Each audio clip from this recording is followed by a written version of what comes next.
He spoke softly with a whistle in his hand, while the action star cracked on national TV. What began as a talk show turned into a showdown between ego and true courage. Welcome to Stallone Unleashed. Let us uncover what really happened. The green room hummed with a nervous energy that belied its plush furnishings and artfully dimmed lighting. It was the kind of tension that always preceded a live television appearance, a mixture of adrenaline, anxiety, and the carefully managed egos of those about to step into the unrelenting glare of the public eye.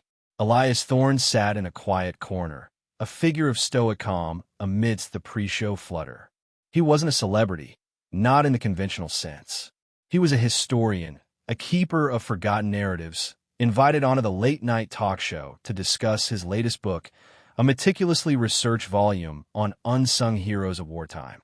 His presence was an anomaly, a thoughtful counterpoint to the usual parade of actors promoting their latest films and musicians hawking their new albums.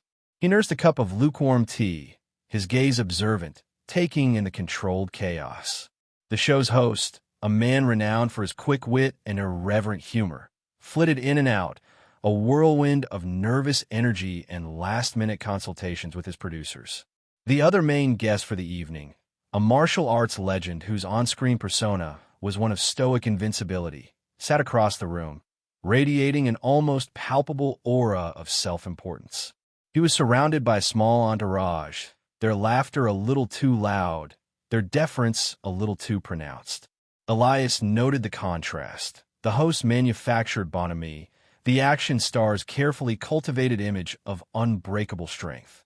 He wondered, as he often did, about the stories that lay beneath these public facades, the vulnerabilities, the unacknowledged truths.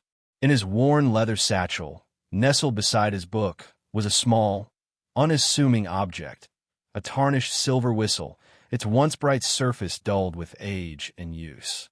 It had belonged to his grandfather, a search and rescue volunteer who had spent his life venturing into dangerous, forgotten places to find those who were lost, those whom society had often deemed unworthy of the effort. The whistle was a reminder of quiet courage, of service rendered without expectation of reward, a stark contrast to the performative heroism so often celebrated in the modern world. The martial arts star, whose name was a household word synonymous with action and invincibility, was currently holding court, regaling his entourage with a loud, boastful anecdote about a recent on-set stunt. His voice, amplified by the room's acoustics, seemed to fill every corner, a confident, booming sound that brooked no interruption. Elias watched, his expression unreadable. He had no interest in challenging the man's narrative, no desire to puncture his carefully inflated ego. But he also knew that true strength, true heroism, often resided in far quieter, less celebrated places. A young production assistant, her face pale with a mixture of awe and trepidation, approached the action star. "Sir," she said, her voice barely a whisper, "we're 5 minutes to air. Mr. Kimmel would like a quick word." The action star waved a dismissive hand, cutting her off mid-sentence. "Tell Jimmy I'll be there when I'm there. The legend doesn't operate on anyone else's schedule." His entourage chuckled appreciatively. The production assistant flushed, mumbled an apology, and scurried away. Elias observed the small, casual act of rudeness, the assertion of dominance. It was a minor incident, yet spoke volumes. He thought of his grandfather's whistle, a tool used not for self-aggrandizement, but to signal hope, to guide the lost, to save lives. The contrast was stark and unsettling. The green room door opened again, and this time it was the host himself, his face wreathed in a practiced, camera-ready smile.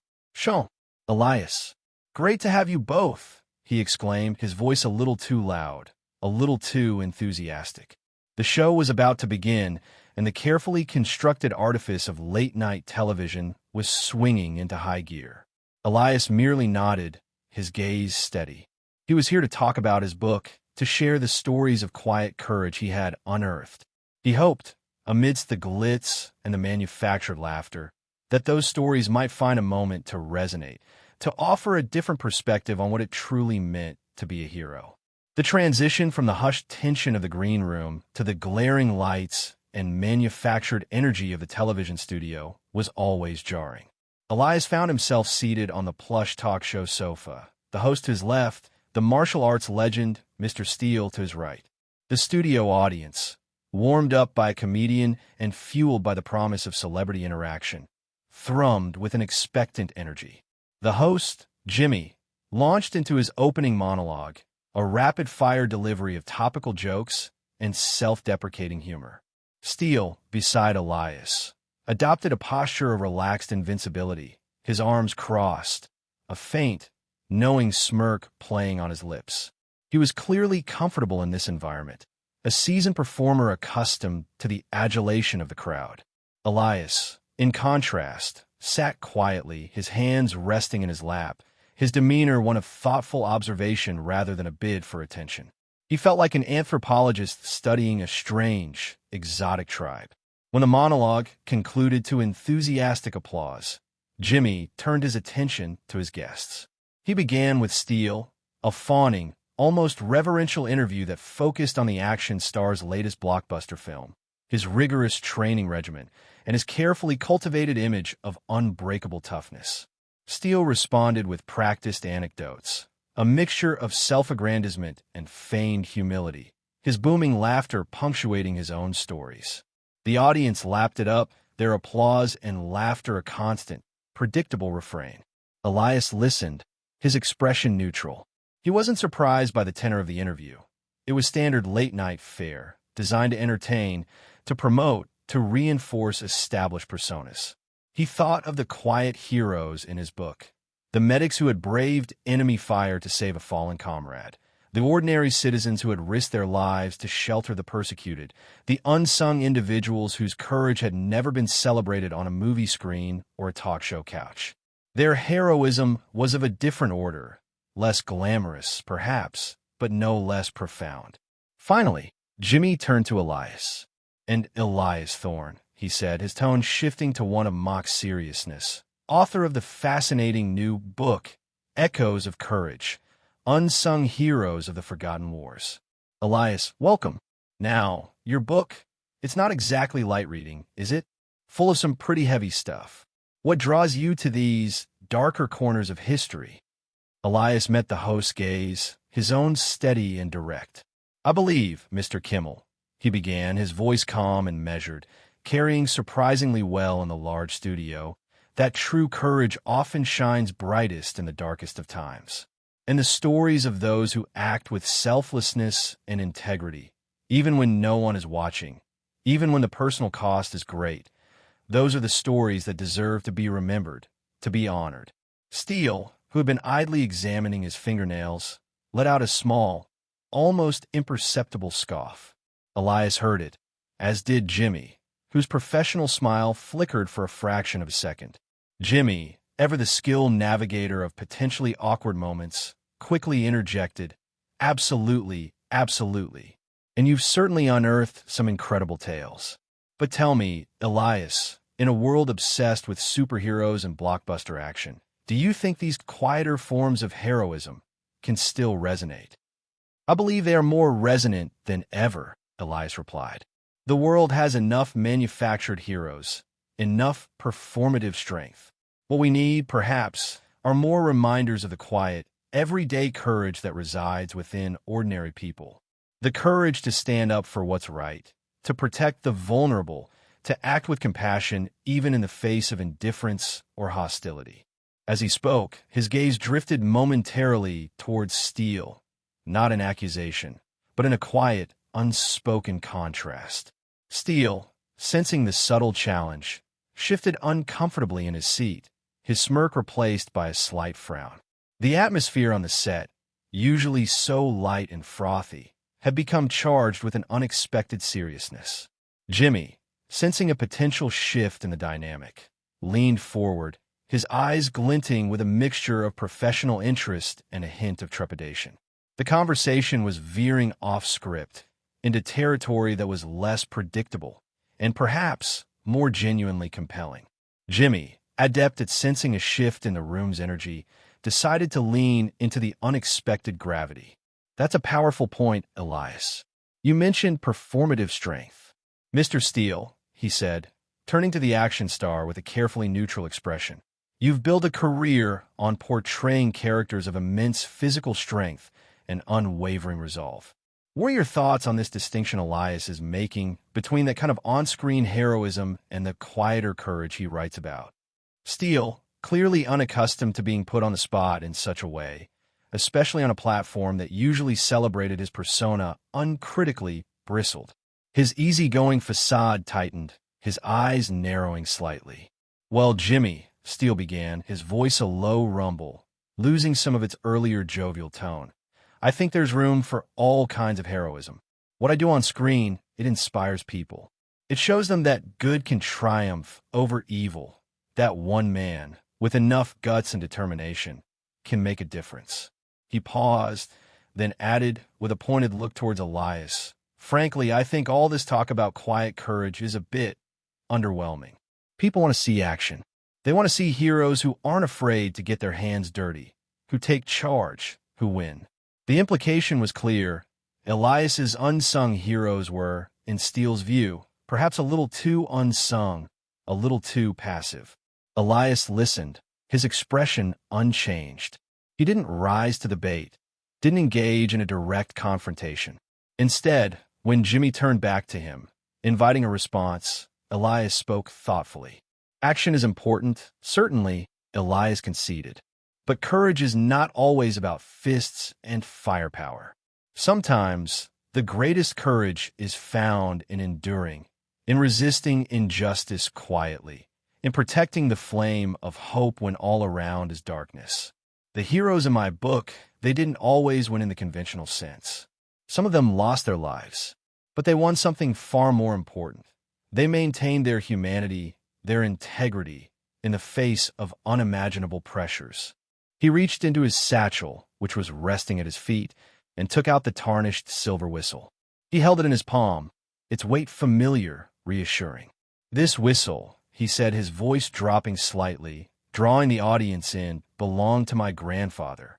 He wasn't a soldier, wasn't an action hero. He was a volunteer in a mountain rescue team. He and his colleagues would go out in the worst blizzards, into the most treacherous terrain, often at great personal risk, to find lost hikers, stranded climbers, people who had been given up for dead. He turned the whistle over in his fingers. He didn't do it for fame or for glory. He did it because he believed every life had value, because he couldn't stand by while someone was lost and alone. He used this whistle not to command, not to intimidate, but to signal hope, to guide the lost toward safety. That, to me, is a profound form of heroism. The studio was quiet. Even Steele seemed momentarily subdued, his usual bravado tempered by the simple, heartfelt sincerity of Elias's words. Jimmy looked from Elias to Steele, then back to Elias, a new respect dawning in his eyes. The tarnished silver whistle, a small, unassuming object, seemed to radiate a quiet power, a stark contrast to the performative machismo that so often dominated the airwaves. It was a symbol of a different kind of strength, a different kind of courage, one that resonated deeply in the suddenly hushed studio. The carefully constructed narrative of the show, with its predictable beats and manufactured excitement, had been unexpectedly, profoundly disrupted. The silence that followed Elias's words about his grandfather's whistle was thick, almost tangible. The usual buzz of the studio audience had subsided into a rapt stillness. Even the camera operators seemed to hold their positions with a new, more focused intensity. Steele shifted uncomfortably on the sofa, his earlier bluster visibly deflated. He cleared his throat, a rough, grating sound in the quiet room.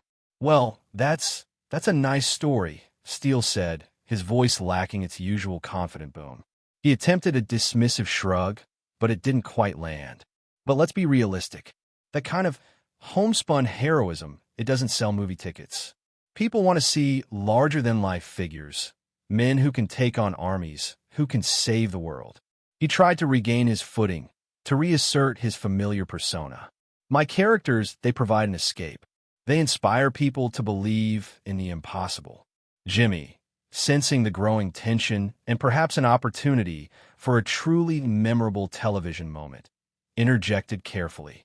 But Elias, isn't there a danger that this focus on larger-than-life heroes, as Mr. Steele puts it, can sometimes overshadow or even devalue the everyday acts of courage you describe? Does it set an unattainable standard, perhaps? Perhaps it does, Elias agreed. And perhaps it also allows us to abdicate our own responsibility. If heroism is only for the superheroes, for the chosen few, then what does that say about the rest of us? My book argues that heroism is not the absence of fear, but the willingness to act in spite of it. It's about choices made in difficult moments, choices that affirm our shared humanity. He looked directly at Steele then, not with animosity, but with a quiet, penetrating gaze. Mr. Steele, your characters often face overwhelming odds, yet they persevere. That is commendable. But the men and women I write about, they faced odds that were not scripted. Their enemies were not special effects. Their pain was real, and their courage, often unacknowledged, uncelebrated, was no less profound. In many ways, it was far more so, because it was rooted not in fantasy, but in the harsh, uncompromising reality of the human condition. Steele's face tightened. He clearly wasn't accustomed to being challenged, especially not in such a public forum, and certainly not by someone he likely perceived as an academic, an intellectual, far removed from the real world of action and consequence he believed he inhabited. "Are you saying," Steele said, his voice now laced with a barely concealed anger, "that what I do is meaningless? That the inspiration my films provide is false?" "I'm not saying it is meaningless, Mr. Steele," Elias replied calmly. "Entertainment has its place. Inspiration can come from many sources. But I am suggesting that we should be careful not to confuse entertainment with reality, nor on-screen invincibility with true human courage.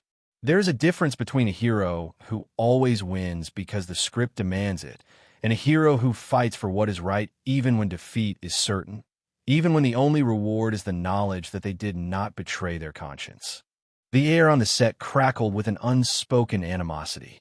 Jimmy looked from Steele to Elias, his expression a mixture of fascination and alarm. This was no longer a polite, managed discussion. It was a genuine clash of worldviews, a confrontation between two very different understandings of strength, of heroism, of what it meant to live a life of consequence. The audience leaned forward, captivated. The veneer of late-night television had been stripped away, revealing something far more raw, far more compelling. The small, tarnished whistle in Elias's hand seemed to grow heavier, a silent arbiter in this unexpected battle of ideals. Steele's jaw clenched.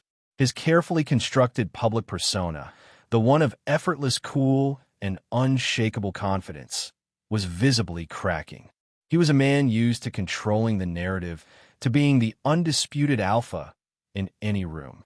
Elias Thorne, with his quiet demeanor and his profound, unyielding conviction, was an unexpected and deeply unsettling challenge. "You academics," Steele sneered, his voice dripping with contempt, "you sit in your ivory towers, judging the world, judging men of action. What do you know about real courage? About facing real danger? Have you ever had to fight for your life, for anything that truly mattered?" The attack was personal, designed to belittle, to dismiss. Jimmy started to interject. "Now, Mr. Steele, I don't think." But Elias raised a hand, a small, calming gesture. He met Steele's angry gaze without flinching, his own eyes holding a deep, sorrowful wisdom rather than anger. "Mr. Steele," Elias said, his voice still remarkably calm, "I have not faced the kind of dangers you portray on screen, it is true. My battles have been of a different nature. But I have spent a lifetime studying the lives of those who did face such dangers, men and women whose courage was tested in the most extreme circumstances imaginable. And I have learned that true courage is not about the size of one's muscles, or the loudness of one's voice, or the number of enemies one can vanquish." He paused, letting his words resonate in the suddenly tense studio. "It is about the strength of one's convictions. It is about the willingness to sacrifice for something larger than oneself. It is about compassion, integrity, and an unwavering commitment to human dignity, even in the face of brutality and despair. He then did something unexpected. He opened his satchel and took out his book, Echoes of Courage. He didn't offer it to Steele, didn't use it as a prop in an argument. He simply placed it on the coffee table between them. The stories in this book, Mr. Steele, Elias continued, are not fictions. They are the testament of real people, real lives.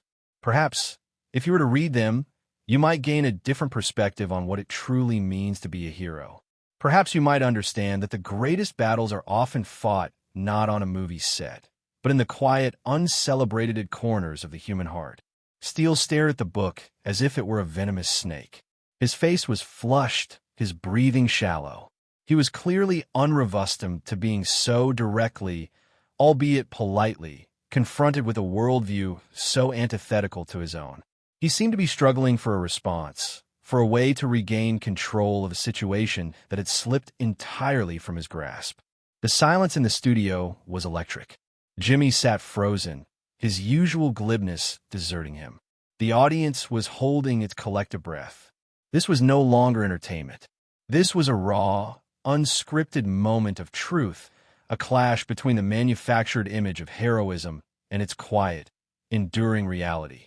Steele finally pushed himself to his feet, his movements abrupt, almost violent. "I don't have to listen to this," he snarled, his voice thick with rage. He ripped off his microphone, tossing it onto the sofa. "This is an ambush. I came here to promote my film, not to be lectured by some history professor." He glared at Jimmy, then at Elias, his face a mask of fury. "You can have your quiet heroes," he spat. "I'll stick with the ones who actually get things done." And with that, he turned and stormed off the set, his entourage scrambling to follow, leaving behind a stunned silence and the lingering echo of his angry words. The legend had cracked. The invincible hero had shown himself to be remarkably, profoundly fragile. The abrupt departure of Mr. Steele sent a wave of shock through the studio. For a moment, no one moved, no one spoke. The cameras remained fixed on the empty space on the sofa where the action star had been sitting, a stark testament to the unexpected implosion of a carefully crafted public image. Jimmy Kimmel, usually so quick with a quip, looked genuinely stunned, his mouth slightly agape. He ran a hand through his hair, a gesture of disbelief.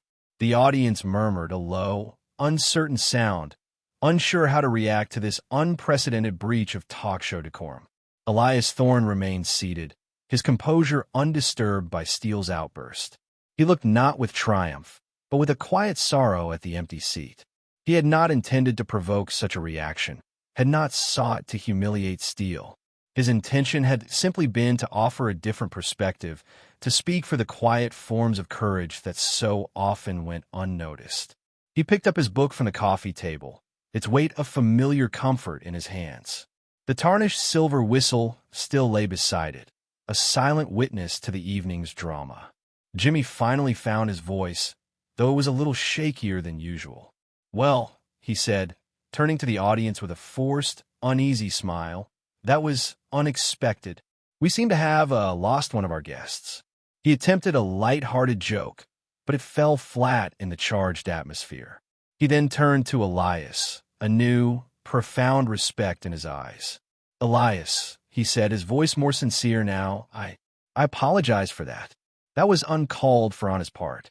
Elias inclined his head. "Mr. Steele is entitled to his views, as am I." Perhaps the conversation simply became too real for him. Too real for a late-night talk show, that's for sure. Jimmy quipped, a little of his usual humor returning.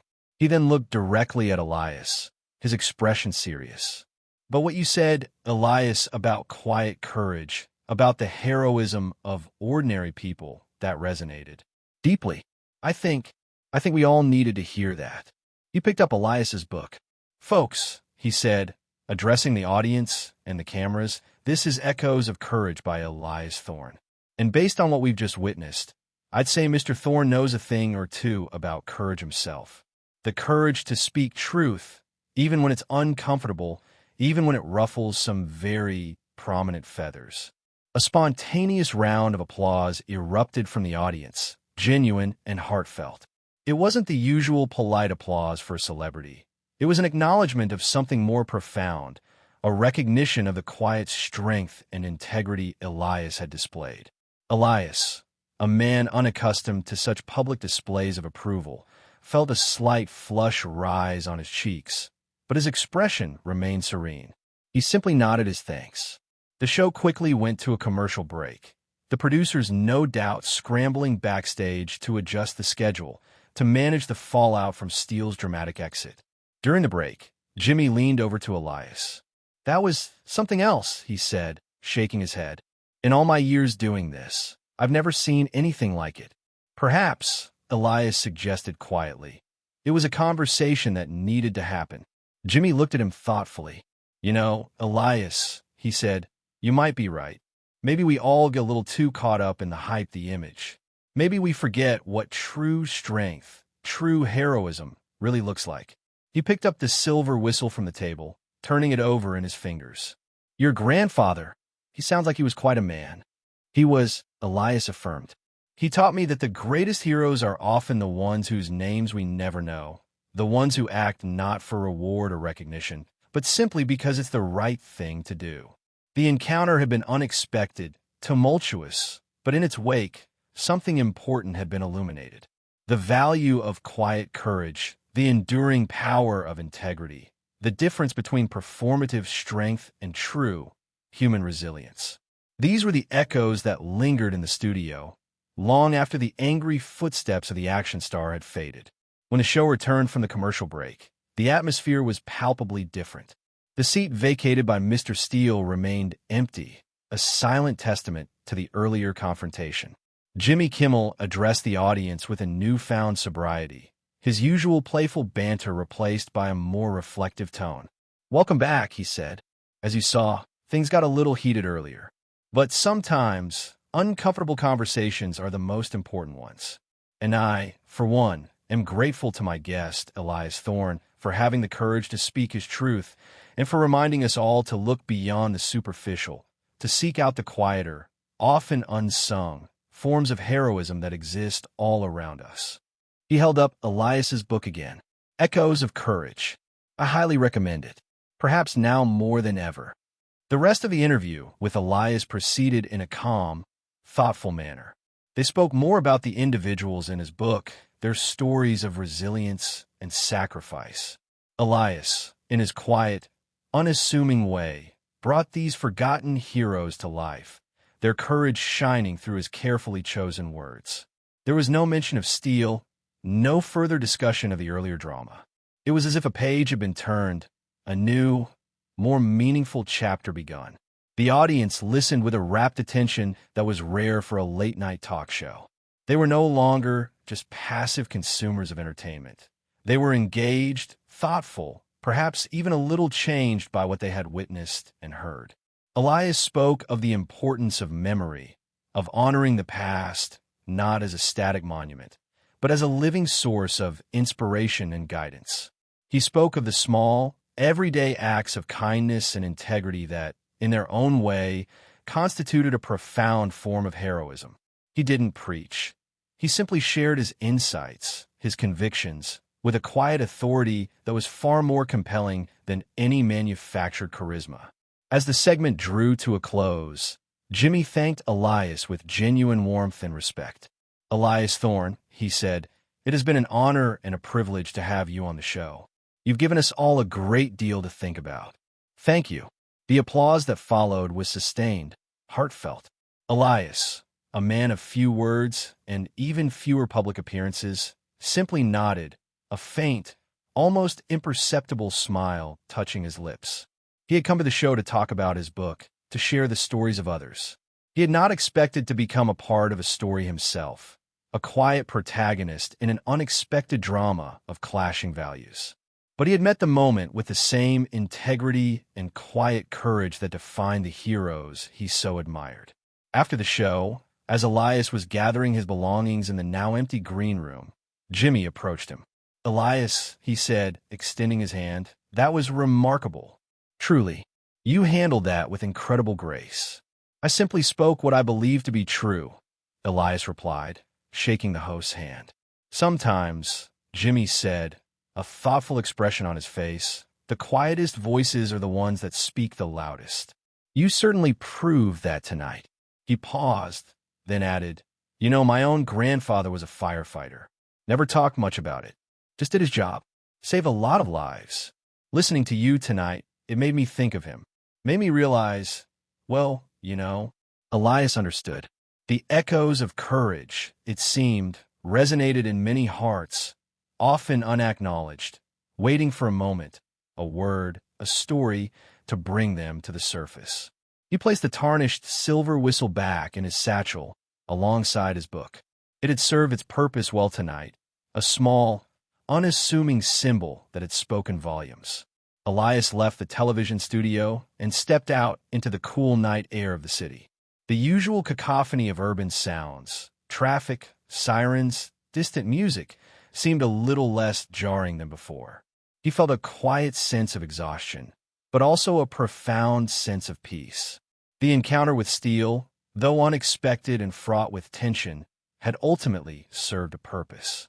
It had brought into sharp relief the often unseen battle between superficiality and substance, between performative heroism and the quiet, enduring courage of the human spirit. He walked slowly, his footsteps echoing on the pavement. He wasn't thinking about Steele's anger or the drama of his televised departure.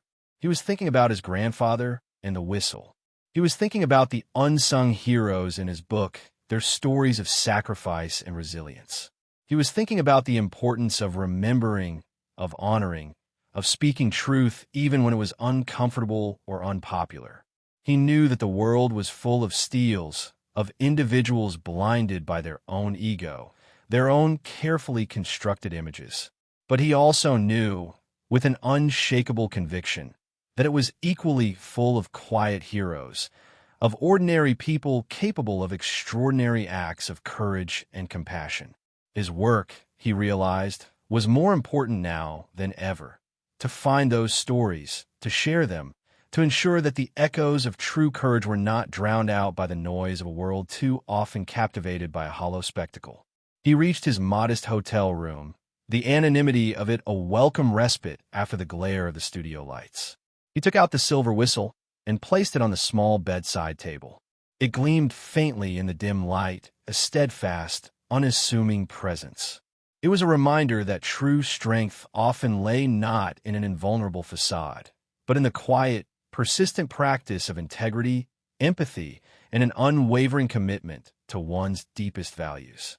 The events of the evening would undoubtedly be dissected, debated, perhaps even sensationalized in the media cycle.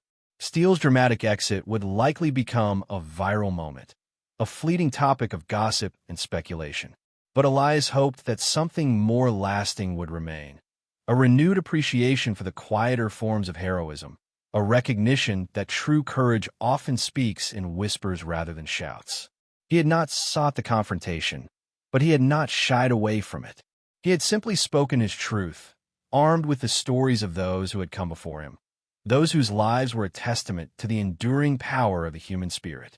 And in doing so, he had, perhaps, helped to recalibrate the and underscore errant compass of a world too often guided by false norths. The whistle lay silent, but its message, he knew, would continue to resonate.